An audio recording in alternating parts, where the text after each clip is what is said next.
यार एक्चुअली वो इन्वर्टर अभी अभी, ये इन्वर्टर भी एक्चुअल में अभी अभी रखा गया ना, तो वो चार्ज नहीं हो पाया था, और जैसे नेट कनेक्ट हुआ ये यूट्यूब ने अपनी तरफ से वो खत्म कर दी क्लास। क्या, चलो यार कोई बात नहीं, जल्दी से स्टार्ट करते हैं हम लोग आगे।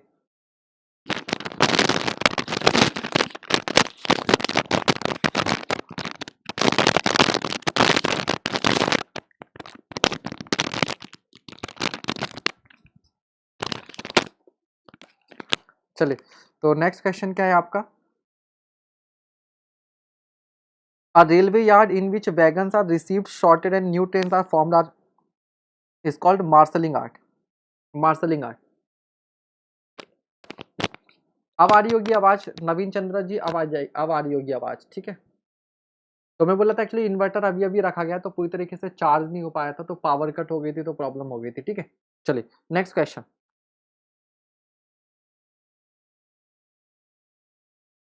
फिर से अगेन मैच द फॉलोइंग का क्वेश्चन है। Dynamometer car, crossing station, ruling gradient, turn table. तो सबसे पहले टर्न टेबल को पकड़ लो, ये आप जानते हो इंजन को टर्न करने के लिए यूज होती है। अब वॉइस ओके हो रही होगी, एक्चुअली वो माइक निकला हुआ था वो पावर वगैरह चेक करने के लिए। तो टर्न टेबल क्या होता है? It is an arrangement for turning the direction of an engine. तो डी जो है वो 1 से मैच करेगा।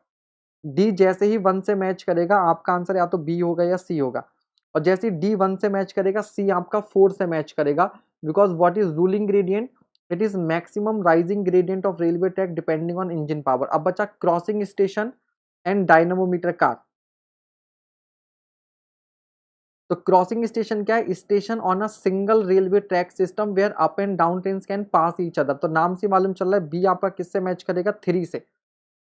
और जब आपका बी 3 से मैच करेगा तो आंसर आपको पकड़ में आ गया। आंसर क्या है आपका? बी है। आंसर क्या हो जाएगा? बी हो जाएगा, ठीक है। इस बार आंसर आपका बी है। और ए किससे मैच करेगा? 2 से। डायनोमीटर कार क्या करती है? Information about condition of railway track, ये हमें डायनोमीटर कार से मालूम चलता है, ठीक है भाई। तो dynamometer car is helpful, dynamometer car is helpful in collecting the information of the railway track condition, ठीक है। चलिए नेक्स्ट क्वेश्चन,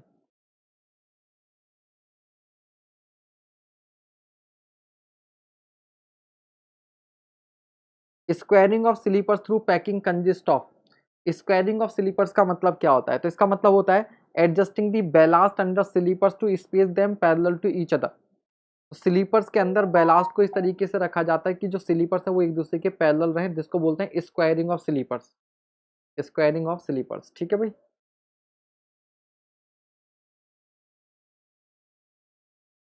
नेक्स्ट क्वेश्चन, फिर से इक्विपमेंट टाइप का क्वेश्चन आपका आ गया। तो आज की क्लास से आपको कई सारे इक्विपमेंट्स ही मालूम चल जाएंगे। तो ये है अनइवननेस। तो अनइवननेस जो आपको मालूम चलता है वो मालूम चलता है एम्सलर कार से। एम्सलर कार आपको अनइवननेस बताती है। जो गेज है आपका, गेज ये मालूम चलता है आपका,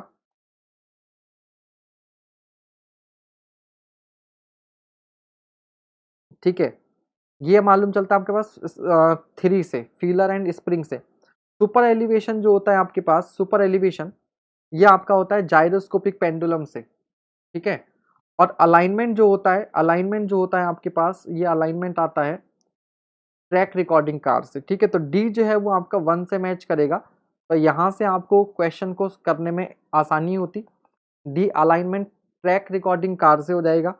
अब जैसे ये पकड़ा गया, सी आपका 4 से कंफर्म हो गया, क्योंकि डी अगर 1 से है तो सी 4 से। अब ए और बी रह गए, तो ठीक है। तो अनइवननेस, जैसे वहां पर बम्प इंटीग्रेटर होता था, जैसे बम्प इंटीग्रेटर होता था, उसी तरीके से अनइवननेस क्या होगा? एम्सलर कार से। ये कार जो है वो मूव करेगी, तो आप देख लेंगे कि इस कार के थ्रू आप लोग रिकॉर्ड कर लेंगे, ठीक है।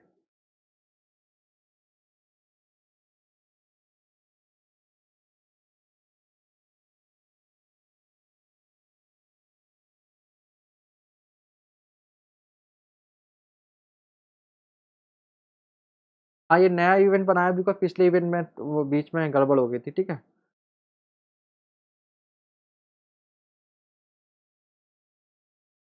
नेक्स्ट क्वेश्चन, या एक सेकेंड, ये क्वेश्चन पे थोड़ा सा डाउट है लेकिन मैं बता दे रहा हूँ फिलहाल, जो मेरे पास अभी आंसर अवेलेबल है, बाकी इसको चेक करना पड़ेगा। ये क्वेश्चन था आपका, the rails are laid without bending at the curve where the degree of curve is. तो क्या होता है, जब इस तरीके का रेलवे ट्रैक होता है तो मान लीजिए आपके पास जो रेल है वो इस तरह से है,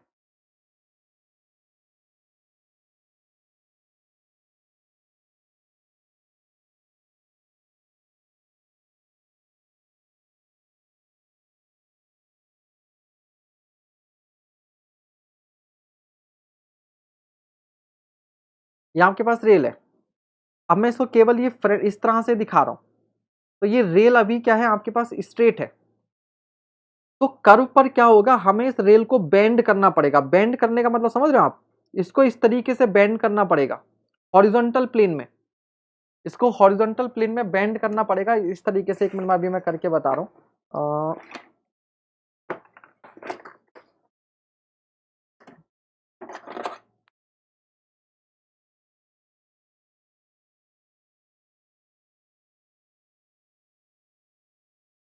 ठीक है, जैसे ये ट्रैक है तो इस ट्रैक को यू बेंड करना पड़ेगा। एक तो है कि हम इस ट्रैक को सीधे सीधे यूज कर लें, एक है इस ट्रैक को आप ये इस तरह से बेंड करना रहेगा आपको, बेंड।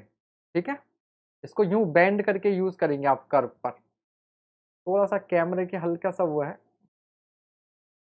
ठीक है, इस तरह से आपको क्या करना पड़ेगा, बेंड करके यूज करना पड़ेगा। तो कह रहा बिना बेंड किए आप कितने डिग्री तक के लिए यूज कर सकते हैं, तो 3 डिग्री, लेस देन 3 डिग्री का कर्व है, ठीक है, 3 डिग्री से कम का कर्व है, तो आप इसे बिना बेंड किए, मतलब यहां पर इनको स्ट्रेट ट्रैक ही इनको यूज कर सकते हैं।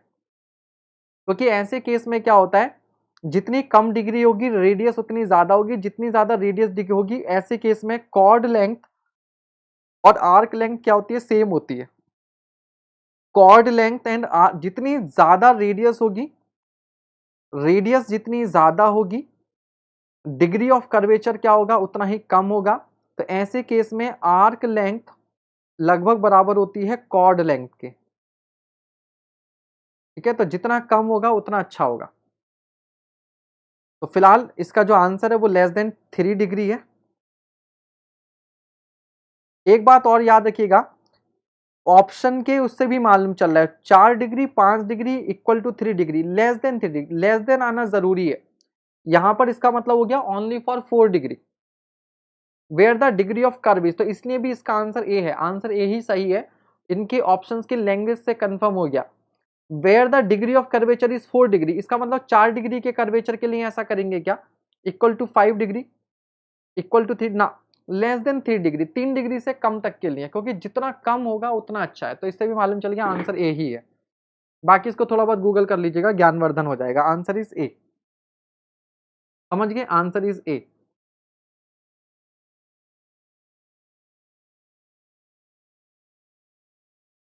ठीक है, चलिए नेक्स्ट क्वेश्चन।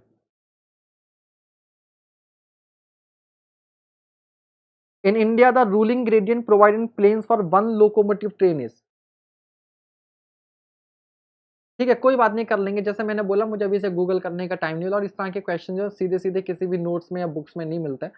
इनके आंसर्स क्या होते हैं, कंफर्म करने पड़ते हैं। ठीक है, और यूथ की बुक के क्वेश्चन है तो इसको हम लोग क्या कह सकते हैं, ज़्यादा भरोसा नहीं करते, एक एक क्वेश्चन को कंफर्म करना पड़ता है। ठीक है, तो आप लोग कर लीजिएगा, नहीं तो बता दीजिए। तो 1 in 152, 1 in 200, 1 in 200। ठीक है भाई, next question. Safe speed for broad gauge track on transition curve is limited to. Safe speed for broad gauge track on transition curve, तो ट्रांजिशन कर्व पर जो मार्टिन्स फॉर्मूला है उसके अकॉर्डिंग आपका जो स्पीड हो जाएगी वो क्या हो जाएगी, सेफ स्पीड बी हो जाएगी 4.4 √r-70। अगर यही नॉन ट्रांजिशनल कर्व होता तो इसी की कितने लेते, 4/5 ले लेते, 4/5 से मल्टीप्लाई कर देते नॉन ट्रांजिशनल के लिए, बट ट्रांजिशन कर्व पर है तो बी आंसर हो जाएगा। Next question. On Indian railway cant deficiency allowed on broad gauge track is. तो 75 mm में आप लोग 75 mm पढ़ते हैं, सेंटीमीटर में क्लोजेस्ट आपका 7.6 सेंटीमीटर हो गया ब्रॉड गेज पर। मीटर गेज पर यही वैल्यू 5.1 सेंटीमीटर होती है और नैरो गेज पर 3.8 सेंटीमीटर होती है। ठीक, तो आंसर इसका ए हो गया। Next question,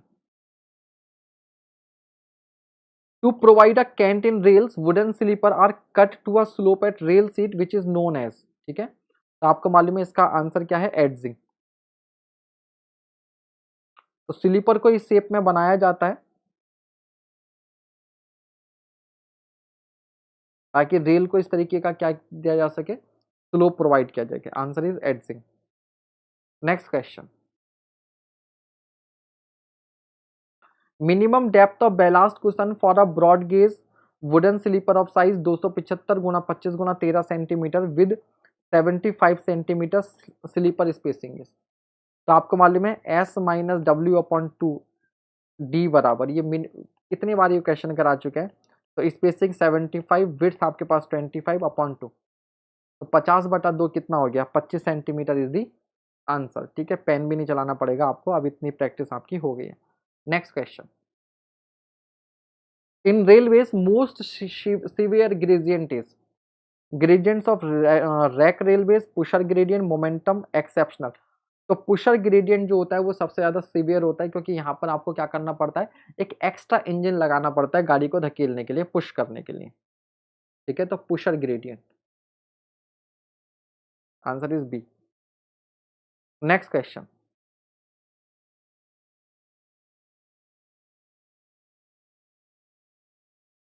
when a train passes on curves which have no super elevation, it will give thrust on, it will give thrust on।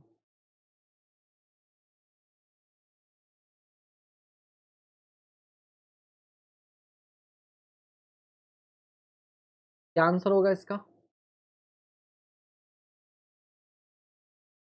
when a train passes on curves which have no super elevation it will give thrust on, outer rail। लेकिन याद रखिएगा यहाँ पर outer rail भी लिखा है और एक ऑप्शन डी भी है, inner side of the outer rail. तो बी ऑप्शन पर जाएं या डी ऑप्शन पर जाएं, बी पर जाएं या डी पर जाएं, आउटर रेल पर जाएं या inner side of the outer rail पर जाएं। डी ऑप्शन भी है, यूपीपीएससी यही में आया हुआ 2013 में। अच्छा,